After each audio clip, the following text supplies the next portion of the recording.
షాద్నగర్లోని ఓ oil కంపెనీలో పేలుడు జరిగింది. బాయిలర్ పేలడంతో భారీగా మంటలు ఎగిసిపడుతున్నాయి. ఫరూక్ నగరం మండలం రామేశ్వరం శివారులో ఈ ఘటన చోటు చేసుకుంది. ఎడిబుల్ ఆయిల్ నిల్వ ఉంచిన ట్యాంకర్ పేలడంతో మంటలు చెలరేగాయి. పక్కనే మరో ఆయిల్ ట్యాంకర్ ఉండడంతో ప్రమాదం జరగకుండా ఫైర్ సిబ్బంది మంటలు ఆర్పుతున్నారు. ప్రమాదం నుంచి కార్మికులు తప్పించుకున్నారని అధికారులు తెలిపారు.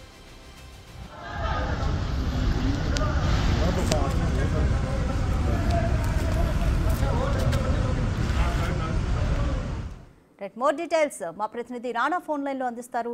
రాణా, షాద్నగర్లోని ఓ ఆయిల్ కంపెనీలో ఎడిబుల్ ఆయిల్ స్టోరేజ్ ఉన్న దాని నుంచి మంటలు చెలరేగాయి. సో ప్రస్తుతం అక్కడ పరిస్థితి ఏ విధంగా ఉంది? మంటలు పూర్తిగా అదుపులోకి రావడానికి ఎంత సమయం పడుతుంది? షాద్నగర్ నియోజకవర్గం పరిసర ప్రాంతాల్లో ఎక్కువగా ఈ రిఫైనరీకి సంబంధించిన కంపెనీస్ ఎక్కువగా ఉంటున్నాయి. దానితో పాటు ఈ పారిశ్రామిక వాడలు కూడా ఎక్కువ ఉండడంతో నిత్యం అధికారులు టెస్టులు చేస్తున్నప్పటికీ కానీ సేఫ్టీకి సంబంధించి మళ్ళీ ప్రమాదాలు జరుగుతున్నటువంటి పరిస్థితి. నైట్ దాదాపు 11 o'clock అందరూ తమ పనులు చేసుకుంటారు. దాదాపు 30 మంది దాకా కూడా వాళ్ళు డ్యూటీలో ఉన్నారు.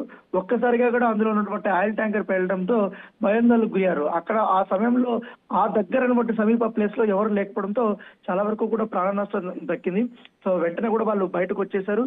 పరుగులు తీసిన తర్వాత ఫైర్ సిబ్బందికి కూడా కాల్ చేశారు. వెంటనే 4-5 ఫైర్ ఇంజిన్లు కూడా అక్కడికి వచ్చాయి. మంటలు ఆర్పడానికి చాలా వరకు కూడా శ్రమిస్తున్నటువంటి నేపథ్యం కనపడుతుంది.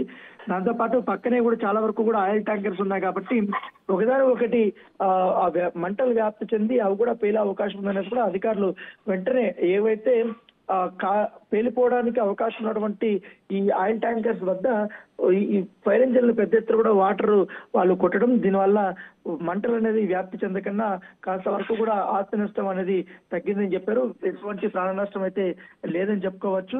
కాకపోతే అక్కడ ఉన్నటువంటి ఇతర రాష్ట్రాలకు సంబంధించినటువంటి ఎవరైతే కార్మికులు ఎక్కువగా ఉండడంతో వాళ్ళు హుటాహుటిన వాళ్ళందరూ బయటకు వచ్చేసినటువంటి పరిస్థితి కనపడుతుంది. చాలా వరకు కూడా ఆస్తి నష్టం జరిగిందనేసి కూడా వాళ్ళు చెప్తున్నారు. ఎక్కువగా వీళ్ళు ఈ ఎడిబుల్ సంబంధించిన ఆయిల్ నిల్వ ఉంచుతారు కాబట్టి దాని వల్లనే ఈ యొక్క మంటలు చెలరేగాయని చెప్తున్నారు. అయితే దాంట్లోకి ఈ ఆయిల్ ట్యాంకర్ పేలిపోవడానికి కారణాలు ఏంటన్న దానిపై కూడా ఇప్పుడు దర్యాప్తు చేస్తున్నారు. మంటలు ఎక్కడి నుంచి వ్యాప్తి చెందాయి, ఎవరైనా షార్ట్ సర్క్యూటే కారణమా లేకపోతే కావాలనే చేసిందా అనే కోణంలో కూడా ఇన్వెస్టిగేషన్ అయితే స్టార్ట్ అయింది. Right, thank you Rana.